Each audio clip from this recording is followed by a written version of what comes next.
Le matin du 29 août 1949, à 7 heures, heure de Moscou, un éclair brillant jaillit d'une tour métallique dans la steppe kazakh.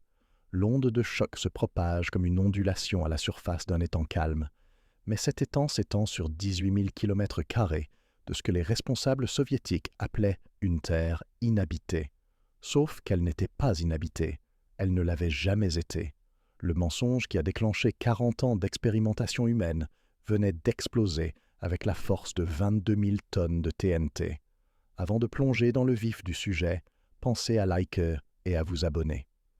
3 ans plus tôt, Lavrenti Beria avait choisi cette steppe isolée près de la rivière Irtych. Le chef de la police secrète de Staline avait besoin d'un endroit pour tester la première bombe atomique de l'Union soviétique. Il a choisi la région de Semipalatinsk parce que, sur le papier, elle semblait déserte. Des prairies vallonnées s'étendant à l'horizon, une population clairsemée, un accès ferroviaire pour le matériel et le personnel, parfait pour garder des secrets. Ce que les cartes de Beria ne montraient pas, c'étaient les bergers kazakhs, les villages agricoles, les familles nomades qui considérèrent cette terre comme leur foyer depuis des générations, des gens dont la vie était sur le point de devenir des points de données dans la plus longue expérience de radiation au monde. En 1947, des équipes de construction bâtissaient ce qui allait devenir le site d'essai de Semipalatinsk, ou STS, un vaste complexe de laboratoires, de bunkers et de postes d'observation. La ville principale, baptisée plus tard Kourtchatov, surgit de nulle part. Elle abritait 30 000 scientifiques, ingénieurs et militaires soviétiques. Tous avaient juré de garder le secret sur ce qu'ils construisaient dans la nature sauvage du Kazakhstan. RDS-1 trônait au sommet de sa tour comme un œuf métallique, la première arme nucléaire soviétique. Son nom de code était « Premier éclair ». Les Américains l'appelleraient « Joe One », d'après Staline lui-même. À 7 heures précises du matin, heure de Moscou, le dispositif se déclencha. La boule de feu vaporisa instantanément la tour. L'onde de choc brisa les fenêtres à Kurchatov, à 65 km de là. Et le panache radioactif commença sa dérive mortelle à travers la steppe, suivant les vents dominants d'est-nord-est, directement vers le village de Dolon. Dolon se trouvait à seulement 60 km de la frontière du site d'essai. Il abritait des familles kazakhs qui n'avaient jamais entendu parler de la fission nucléaire, qui n'avaient aucun moyen de savoir que la mort arrivait par le vent vers leur maison. Le nuage radioactif balaya leur village comme un brouillard matinal, invisible, inodore, mortel. Les doses de rayonnement externe à Dolon furent plus tard estimées à 2,3 grés. C'est suffisant pour provoquer un syndrome d'irradiation aiguë, pour endommager l'ADN, pour déclencher des cancers qui n'apparaîtront que des décennies plus tard. Les villageois venaient de devenir, à leur insu, des cobayes du programme nucléaire de l'Union soviétique. Mais ce n'était que le début. RDS-1 n'était que la première note d'une symphonie de destruction qui allait durer 40 ans. Au cours des 4 décennies suivantes, l'Union soviétique allait faire exploser 456 armes nucléaires à Semipalatinsk, 340 sous terre, 116 dans l'atmosphère. Chaque essai alourdissait le fardeau radioactif supporté par le peuple kazakh. À eux seuls, les essais atmosphériques ont libéré une force explosive de 6,6 mégatonnes. Cela équivaut à 440 bombes d'Hiroshima. Tout cela a explosé dans l'arrière-cour de communautés qui n'auraient jamais dû exister. Mais l'histoire ne s'arrête pas avec l'effondrement de l'Union soviétique. L'héritage radioactif de Semipalatinsk perdure encore aujourd'hui, dans un sol contaminé qui restera dangereux pendant des siècles, dans les registres médicaux qui recensent les taux de cancer parmi les personnes exposées, dans le mouvement international visant à empêcher les essais nucléaires partout sur Terre. La question n'est pas de savoir si Semipalatinsk était un crime contre l'humanité. La question est de savoir si le monde en a tiré des leçons. 4 ans après First Lightning, le programme nucléaire soviétique avait évolué. Il ne se contentait plus de simples bombes atomiques. Il voulait quelque chose de plus grand, quelque chose qui pourrait détruire des villes entières d'un seul coup. Le 12 août 1953, ils l'ont obtenu. Le RDS-6S a décollé de l'aérodrome de Semipalatinsk à l'aube. Un bombardier Tupolev transportait la première bombe à hydrogène pratique de l'humanité. L'engin utilisait une conception révolutionnaire en gâteau à étages.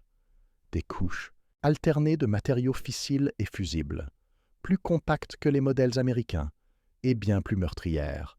La bombe tomba dans l'air matinal comme un cercueil métallique. 400 kilotonnes de fureur thermonucléaire, près de 20 fois plus puissante que l'engin qui détruisit Hiroshima. Lorsqu'elle explosa au-dessus de la steppe kazakh, la boule de feu était visible à 300 km à la ronde. Le champignon atomique s'éleva à 30 km dans la stratosphère. Des débris radioactifs se sont dispersés sur une zone plus grande que certains pays européens. Dans les villages situés sous le vent, les enfants jouèrent dans les cendres qui tombaient comme de la neige. Leurs parents n'avaient aucune idée qu'ils regardèrent leurs enfants absorber des doses de radiation qui les tueraient des décennies plus tard. Mais même le RDS-6S n'était qu'un échauffement. Le véritable monstre était encore à venir. Le 22 novembre 1955, le RDS-37, la première véritable bombe à hydrogène à 2 étages de l'Union soviétique. L'engin était si grand qu'il tenait à peine dans le bombardier. Si puissant que les scientifiques soviétiques ne savaient pas exactement ce qui se passerait lorsqu'ils le feraient exploser. Il visait 800 kilotonnes. Ils ont obtenu 1,5 mégatonne, le double de ce qu'ils avaient prévu. À 1550 mètres au-dessus du site d'essai, le RDS-37 a explosé. La boule de feu atteignit 4,6 km de diamètre. Le flash thermique était visible à 1000 km à la ronde. L'impulsion électromagnétique interrompit toutes les communications à travers le Kazakhstan. L'onde de choc se propagea à la vitesse du son. Elle détruisit tout dans un rayon de 50 km. À Kourchatov, à 65 km du point d'impact, toutes les fenêtres de la ville volèrent en éclats simultanément. Les fragments de verre fendirent l'air comme des éclats d'obus. Au moins, une personne a trouvé la mort. Des dizaines d'autres ont été hospitalisés pour des lacérations graves. Il s'agissait des propres travailleurs nucléaires de l'Union soviétique. Ils vivaient dans une ville construite spécialement pour le programme d'armement. Si le RDS-37 pouvait les tuer et les blesser à une telle distance, quel effet avait-il sur les villages non protégés, disséminés dans la steppe? Les Kazakhs vivant sous le vent n'avaient pas de bunker en béton. Pas de fenêtres résistantes aux explosions. Ils n'avaient pas été prévenus à l'avance. Beaucoup vivaient dans des yourtes traditionnelles en feutre qui n'offraient aucune protection contre l'énorme onde de surpression. Les responsables soviétiques ont enregistré les données techniques avec une précision scientifique. Calcul de rendement, mesure de rayonnement, évaluation des dommages causés par l'explosion. Mais ils n'ont conservé aucune trace de ce qui est arrivé aux cobayes humains vivant dans la zone de retombées radioactives. En 1955, le schéma était indéniable. Il ne s'agissait pas seulement d'essais d'armes, il s'agissait d'expériences systématiques sur des êtres humains à une échelle sans précédent. Chaque explosion fournissait des données non seulement sur les effets des armes, mais aussi sur l'exposition aux radiations. L'armée soviétique voulait savoir quelle quantité de radiation une population pouvait absorber tout en restant fonctionnelle. Avant de replonger dans l'histoire, dites-nous d'où vous nous regardez aujourd'hui. Si cette histoire vous touche, abonnez-vous pour ne pas manquer la suite. Des équipes médicales soviétiques ont commencé à se rendre dans les villages touchés après les essais majeurs. Elles prétendaient mener des enquêtes de santé de routine. Elles prélevaient des échantillons de sang. Elles faisaient des radiographies. Elles documentaient les symptômes. Les villageois pensaient bénéficier de soins de santé gratuits. En réalité, ils étaient étudiés comme des animaux de laboratoire. Les médecins recueillaient des données sur le syndrome d'irradiation aiguë, le développement à long terme du cancer, les dommages génétiques, les effets sur la santé reproductive, tout cela sans dire au sujet ce qu'on leur faisait subir. Ces données étaient inestimables pour les planificateurs nucléaires soviétiques. Ils avaient besoin de savoir comment leurs armes affecteraient les populations ennemies. Quelle quantité de retombées rendrait une ville inutilisable? À quelle vitesse les gens tomberaient malades et mourraient? Les villageois kazakhs fournissaient ces informations avec leur corps. À Dolon, le village le plus proche du site d'essai d'origine, les effets devenaient indéniables. Les taux de cancer grimpaient. Les malformations congénitales augmentaient. Les enfants mouraient de leucémie à des taux bien supérieurs à la normale. Mais les autorités soviétiques avaient une autre explication. une mauvaise hygiène, une alimentation inadéquate, une prédisposition génétique. Tout sauf l'exposition aux radiations. La position officielle était que les essais nucléaires ne représentaient aucune menace pour les populations locales. Pendant ce temps, les essais continuaient de s'intensifier. En 1962, l'Union soviétique avait fait exploser 116 armes nucléaires atmosphériques à Semipalatinsk. Le rendement combiné équivalait à 440 bombes d'Hiroshima. Tout cela avait été libéré dans l'air au-dessus de communautés qui n'avaient jamais consenti à participer à l'expérience. Les retombées de certains essais étaient détectables à 300 km sous le vent. Le césium-137 contaminait les pâturages où paissaient les bovins. Le strontium-90 s'est concentré dans les os des enfants qui buvaient du lait contaminé. Des particules de plutonium se sont déposées dans le sol où les familles cultivaient leur nourriture. La contamination radioactive s'accumulait dans l'environnement, dans la chaîne alimentaire, dans le corps humain. Chaque essai alourdissait le fardeau cumulé supporté par le peuple kazakh, un fardeau qui allait persister pendant des décennies. Mais alors que la pression internationale contre les essais atmosphériques s'intensifiait, l'Union soviétique a dû faire un choix: poursuivre l'expérience humaine au vu et au su du monde entier, ou trouver un moyen de cacher les preuves sous terre. La décision qu'ils prirent allait définir la phase suivante du cauchemar de Semipalatinsk et révéler jusqu'où ils étaient prêts à aller pour perfectionner leurs armes de destruction massive. Les essais atmosphériques prenaient fin, mais l'expérience humaine était loin d'être terminée. En fait, elle était sur le point de s'aggraver considérablement. Le 11 octobre 1961, l'ère des essais atmosphériques touchait à sa fin, non pas par conscience, mais pour des raisons politiques. Le monde entier avait désormais les yeux rivés sur eux. Les photographies satellites révélaient l'ampleur des essais nucléaires. La pression internationale s'intensifiait. L'Union soviétique devait mener ses expériences humaines sous terre. La montagne d'Egelen devint le nouveau laboratoire. Un massif granitique s'élevant de la steppe kazakhe comme une forteresse naturelle. Les ingénieurs soviétiques commencèrent à creuser des tunnels horizontaux profondément dans la roche. Chaque tunnel allait devenir le tombeau d'un dispositif nucléaire et un nouveau chapitre dans l'irradiation systématique de la population locale. Le premier essai souterrain produisit une explosion d'1 kiloton, modeste selon les normes de Semipalatinsk. Mais le principe était établi. Les armes nucléaires pouvaient être testées en secret, loin des regards indiscrets, cachées sous des tonnes de granit et de terre. Le 5 août 1963, même ce secret limité était menacé. Le traité d'interdiction partielle des essais nucléaires fut signé à Moscou. Il interdisait les essais nucléaires dans l'atmosphère, sous l'eau et dans l'espace. Les essais souterrains restaient légaux, une faille que l'Union soviétique allait exploiter pendant les 26 années suivantes. Le traité était censé réduire les retombées radioactives, protéger la santé humaine, de limiter les dommages environnementaux causés par les essais nucléaires. Mais à Semipalatinsk, il a simplement déplacé les expériences plus profondément sous terre. Au cours des 3 décennies suivantes, les ingénieurs soviétiques ont creusé 181 tunnels dans la montagne d'Egelen. Chaque tunnel était conçu pour accueillir plusieurs essais nucléaires. Au total, 215 explosions souterraines ont eu lieu. Une constellation souterraine de dévastation radioactive. Mais les essais souterrains n'étaient pas aussi propres que le prétendait l'SO soviétique.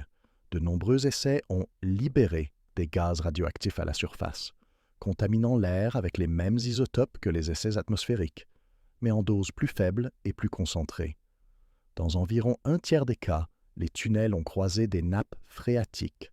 La contamination radioactive a commencé à se propager à travers le réseau souterrain, se répandant sous la surface comme un cancer invisible, se dirigeant vers les puits et les sources utilisées par les communautés locales. En surface, l'Union soviétique perfectionnait de nouvelles formes de terreur nucléaire. Le 15 janvier 1965, le tir Chagan. Pas un essai d'armes, mais quelque chose de pire. Une expérience d'excavation nucléaire. Le dispositif de 140 kilotonnes a été enfoui dans le lit de la rivière Chagan. L'objectif était de créer un lac artificiel à l'aide d'explosifs nucléaires, prouver que l'énergie atomique pouvait remodeler le paysage lui-même. transformer les armes de destruction massive en outils de génie civil. L'explosion vaporisa 400 000 tonnes de roches et de terre. Elle projeta des débris radioactifs à travers la steppe. Elle créa un cratère de 400 mètres de large et 100 mètres de profondeur, et elle laissa derrière elle ce que les habitants appelleraient le lac atomique. Le lac se remplit d'eau souterraine contaminée par des produits de fission. Césium-137, strontium-90, isotope de plutonium dont la demi-vie se mesure en millénaires. L'eau brillait d'une faible luminescence bleue, magnifique et totalement mortelle. Les scientifiques soviétiques ont proclamé que l'essai de Chagan était un succès, la preuve que les explosifs nucléaires pouvaient en servir à des fins pacifiques. Ils ont publié des articles décrivant le potentiel des projets d'excavation nucléaire, des canaux creusés par des bombes à hydrogène, des pores creusés dans la roche solide, des montagnes déplacées par la puissance de l'atome. Mais les bergers kazakhs vivant près de Chagan savaient mieux que quiconque. Leur bétail a commencé à mourir après avoir bu dans les ruisseaux alimentés par le lac atomique. Les pâturages situés sous le vent du cratère sont devenus des terres désolées et stériles. Les enfants jouant près de l'eau contaminée ont développé des maladies mystérieuses. L'expérience humaine prenait de l'ampleur. Elle ne se limitait plus aux essais d'armes. Elle englobait désormais la contamination délibérée de l'environnement lui-même. L'Union soviétique apprenait combien de poisons radioactifs un écosystème pouvait absorber. Combien de temps la contamination persisterait? Comment elle se propagerait à travers les chaînes alimentaires et les réseaux d'eau? Ces données étaient inestimables pour les planificateurs militaires. Les armes nucléaires ne servaient pas seulement à détruire immédiatement, elles servaient à rendre une zone inutilisable à long terme, à rendre un territoire inhabitable pendant des décennies, voire des siècles. La steppe kazakhe offrait un laboratoire grandeur nature pour étudier ses effets. Tout au long des années 1970 et 1980, le programme d'essais souterrains continua de s'intensifier. Plus de tunnels, plus d'explosions, plus de contamination radioactive s'infiltrant dans les nappes phréatiques. Le granit de la montagne de Guélène devenait un nid d'abeilles, de cavernes radioactives. Chaque essai ajoutait à la charge radioactive cumulée supportée par la population locale. Doses externes provenant des gaz évacués, doses internes provenant de la contamination des aliments et de l'eau, dommages génétiques s'accumulant dans l'ADN, cellules cancéreuses commençant leur lente et mortelle multiplication. Les équipes médicales soviétiques ont poursuivi leur enquête sanitaire dans les villages touchés, prélevant des échantillons de sang sur des personnes qui ne comprenaient pas pourquoi, documentant la progression des maladies induites par les radiations, construisant une base de données sur la souffrance humaine sous le couvert de la recherche scientifique. Au milieu des années 1980, les preuves étaient accablantes. Les taux de cancer dans la région de Semipalatinsk étaient bien supérieurs à la normale. Les malformations congénitales étaient en augmentation. Les mutations génétiques étaient transmises aux enfants et aux petits-enfants. Le coût humain de 4 décennies d'essais nucléaires devenait impossible à cacher. Mais le système soviétique était conçu pour supprimer ce type d'informations. Les médecins qui signalaient des schémas de maladies inhabituels étaient réduits au silence.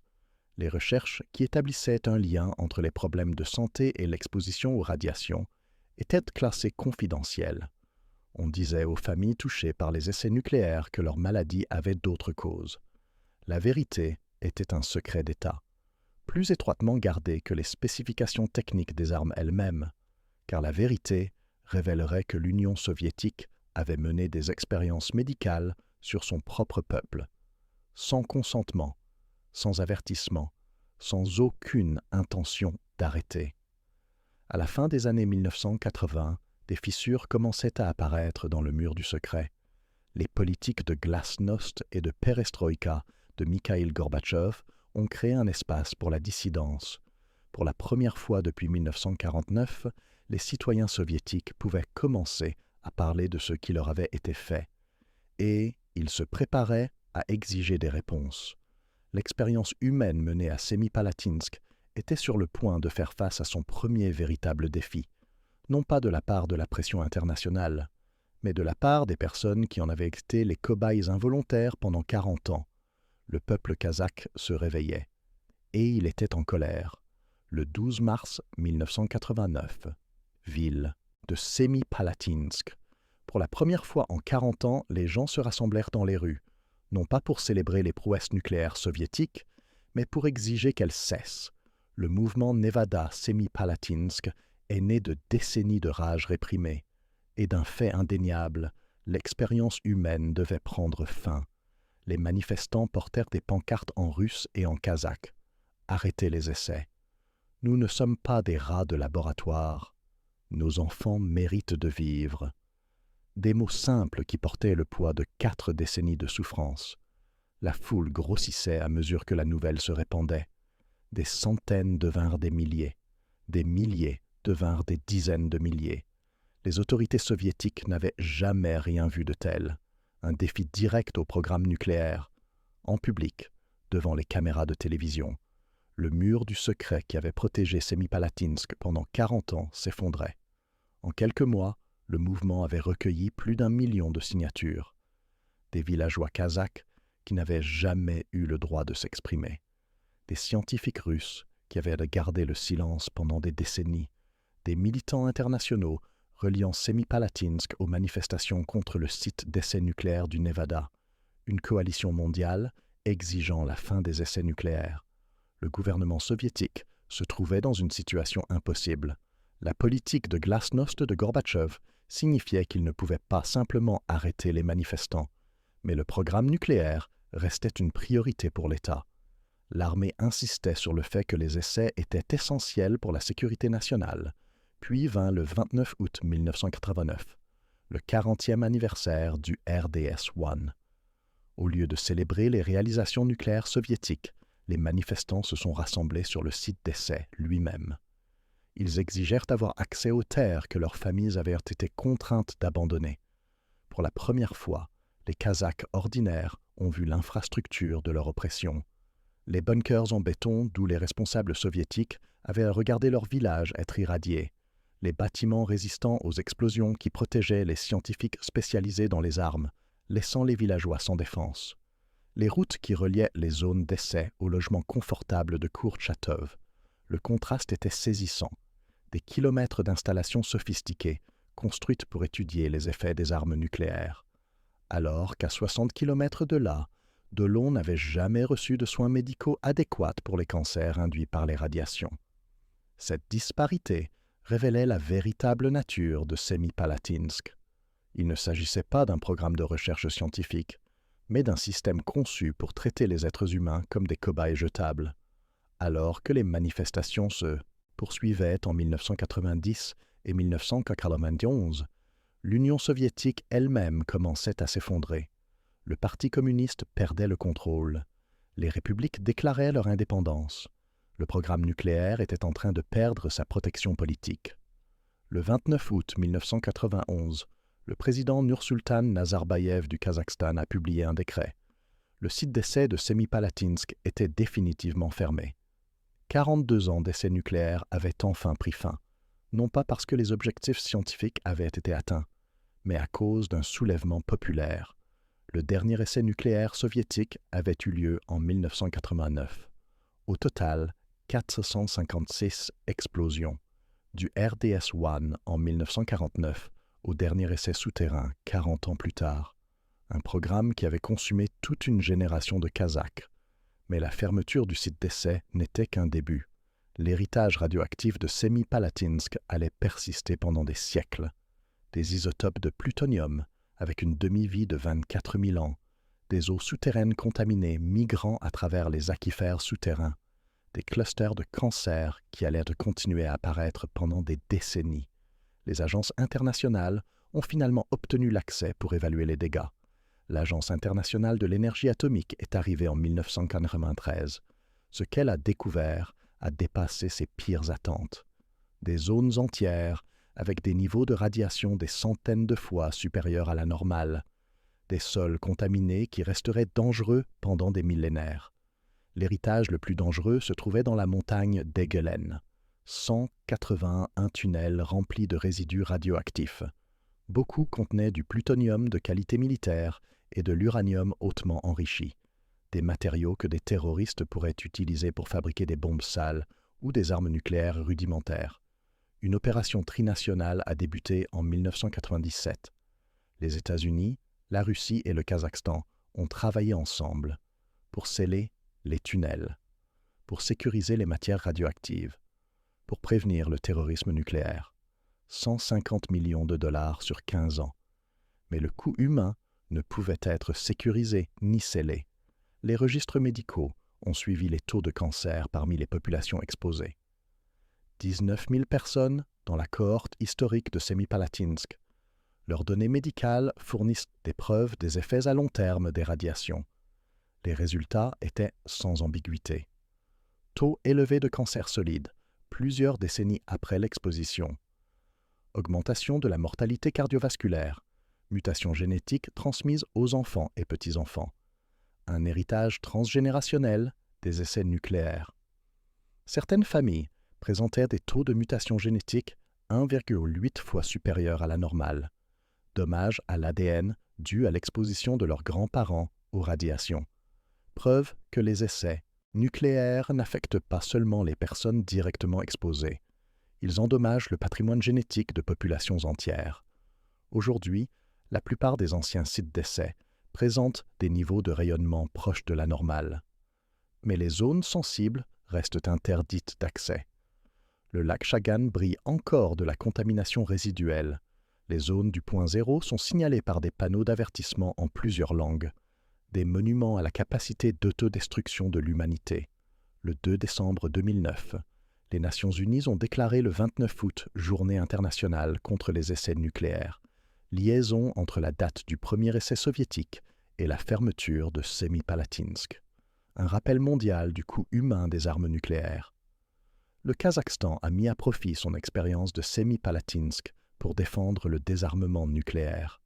Le traité sur la zone, exempte d'armes nucléaires en Asie centrale, a été signé à Semipalatinsk en 2006, transformant ainsi un site de destruction massive en symbole de paix. Mais les leçons de Semipalatinsk vont bien au-delà de la politique nucléaire.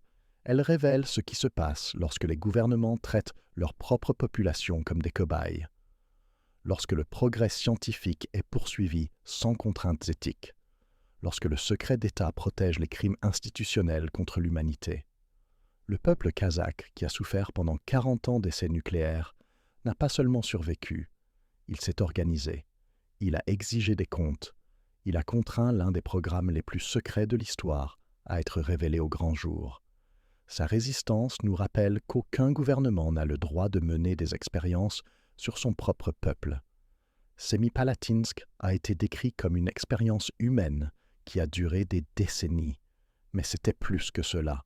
C'était un aperçu de ce qui se passe lorsque les armes nucléaires deviennent des outils courants de la politique, lorsque la recherche d'un avantage militaire l'emporte sur les droits humains fondamentaux, lorsque des populations entières deviennent des victimes acceptables dans les compétitions stratégiques. Aujourd'hui, les touristes peuvent visiter certaines parties de l'ancien site d'essai de Semipalatinsk. Ils voient des ruines de béton éparpillées dans la steppe, des plaques commémoratives marquant les lieux d'essai importants, des panneaux d'avertissement protégeant les visiteurs de la contamination résiduelle. Ce qu'ils ne peuvent pas voir, ce sont les 456 explosions qui ont autrefois secoué ce sol, les nuages radioactifs qui ont dérivé au-dessus des villages, les enfants qui jouaient dans les cendres contaminées, les familles détruites par des cancers qui ont mis des décennies à se développer. Le véritable héritage de Semipalatinsk ne réside pas dans ces cratères ou ces zones contaminées. Il réside dans le mouvement international visant à empêcher les essais nucléaires, dans les connaissances médicales acquises grâce à l'étude des effets à long terme des radiations, dans le rappel que les armes de destruction massive font toujours des victimes innocentes. Si cette histoire vous incite à penser différemment aux armes nucléaires et à la responsabilité des gouvernements, pensez à vous abonner et à la partager avec d'autres, car la seule façon d'empêcher de futurs Semipalatinsk est de se souvenir de ce qui s'est passé lors du premier. La steppe est calme maintenant. Plus aucune explosion ne secoue la terre, plus aucun nuage radioactif ne dérive à l'horizon. Mais les questions soulevées par 40 ans d'expérimentation humaine résonnent encore. Combien de personnes vaut un programme d'armement? Quelle souffrance peut être justifiée par la sécurité nationale? Et lorsque les gouvernements mènent des expériences sur leurs propres citoyens, qui décide quand cela suffit? À Semipalatinsk, la réponse est venue du peuple lui-même. 1 million de signatures à la fois. L'expérience humaine est terminée. La responsabilité humaine vient de commencer.